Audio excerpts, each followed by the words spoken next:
Good morning everyone. Myself Reva Shankar Rajput. I am the student of B Pharmacy 6th semester from Lord's International College of Pharmacy, Alwar Chekani. Here I explain the some topic of biotechnology such as recombinant DNA technology is the technology of genetic engineering in which recombinant DNA is prepared by cutting the DNA into small fragments and joining different fragments together taken from different organisms. Recombinant DNA technology is the technology of genetic engineering in which recombinant DNA is prepared by cutting the DNA into small fragments and joining different fragments together taken from different organisms.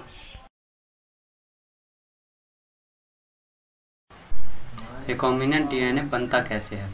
इस process में हम 5 step में इस process को complete करेंगे।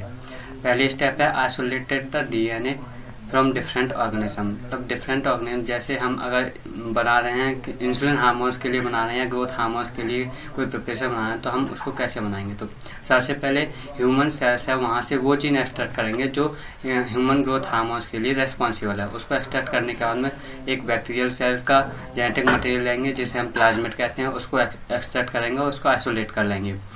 पहला step हो गया आइसोलेट और डिफरेंट डीएनए मॉलिक्यूल्स। दूसरा होता है कि जो हमने आइसोलेट डीएनए किया है उसको कटिंग करते हैं। दूसरे स्टेप में कटिंग किसके द्वारा करते हैं? उसे रेस्ट्रिक्शन एंजाइम के द्वारा कटिंग करते हैं।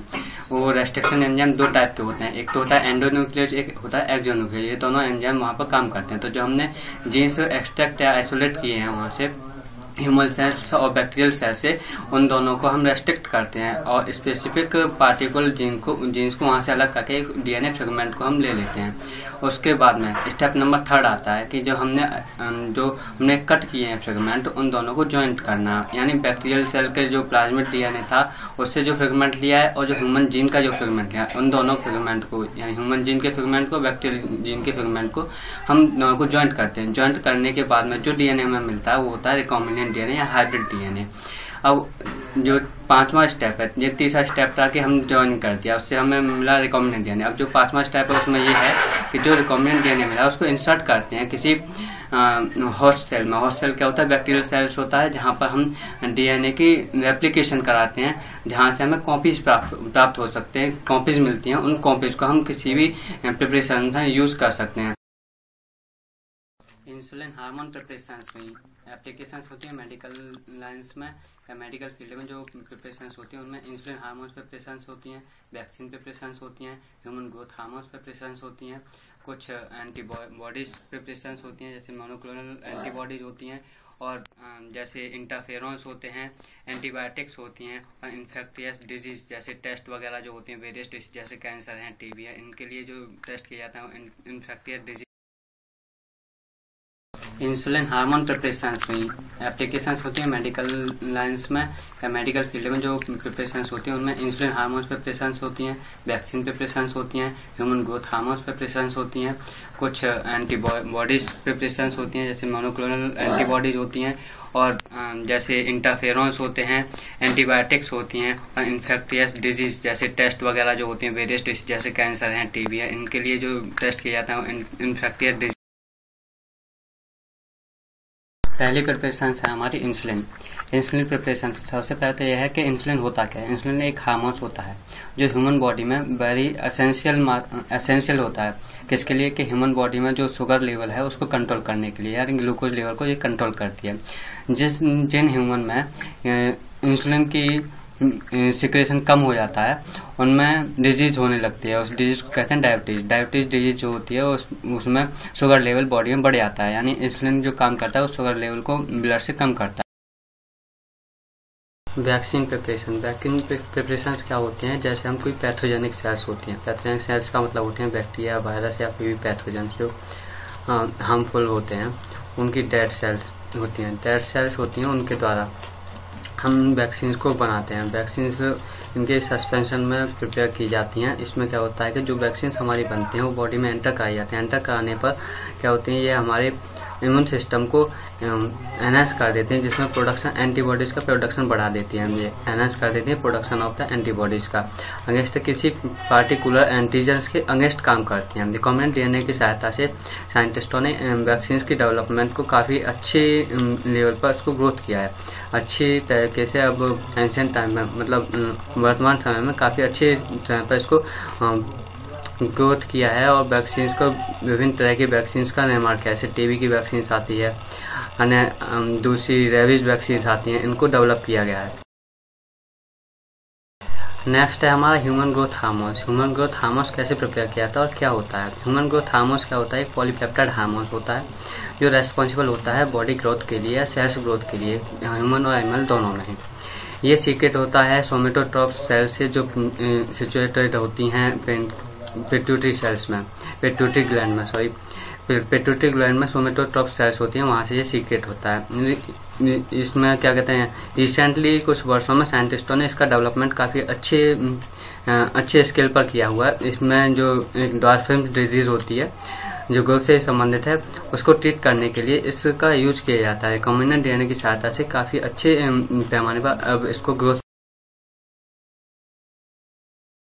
एंटीबॉडीज, मोनोक्लोनल एंटीबॉडीज क्या होते हैं? जो हमारे इम्यून सिस्टम है उसको इम्यून सिस्टम को एनहांस करने के लिए कुछ एंटीबॉडीज यूज की जाती हैं। जैसे होते हैं जब फॉरेन पार्टिकल बॉडी के अंदर एंटर करता है तो इम्यून सिस्टम हमारी बॉडी का वो रिलीज करने लगता है कुछ स्पेसिफिक प्रोटीन सेल्स, जिन्हें हम एंटीबॉडीज कहते हैं।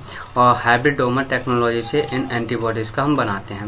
हाइब्रिडोमा टेक्नोलॉजी में क्या होता है कि जो वो होती हैं आपके लिम्फोसाइट्स होती हैं और बीटा सेल्स होती हैं, वो ज्वाइन होती हैं मायोलेमा सेल्स के साथ में। मायोलेमा सेल्स के साथ ज्वाइन होने के बाद में एक सबस्टांस को प्रोड्यूस करती हैं, सबस्टांस को हाइब्रिडोमा कहते हैं। ये हाइब्रिडोमा सबस्टांस क्या होता है? अनलिमिटेड एंटीबॉडीज को प्रोड्यूस करता है। अनलिमिटेड से मतलब है काफी तेज ग्रोथ के साथ में एंटीबॉडीज की कॉपीज बनने लगती हैं। उन कॉपीज को हम यूज करते हैं किसी भी तरह की वैक्सीन बनाने के लिए।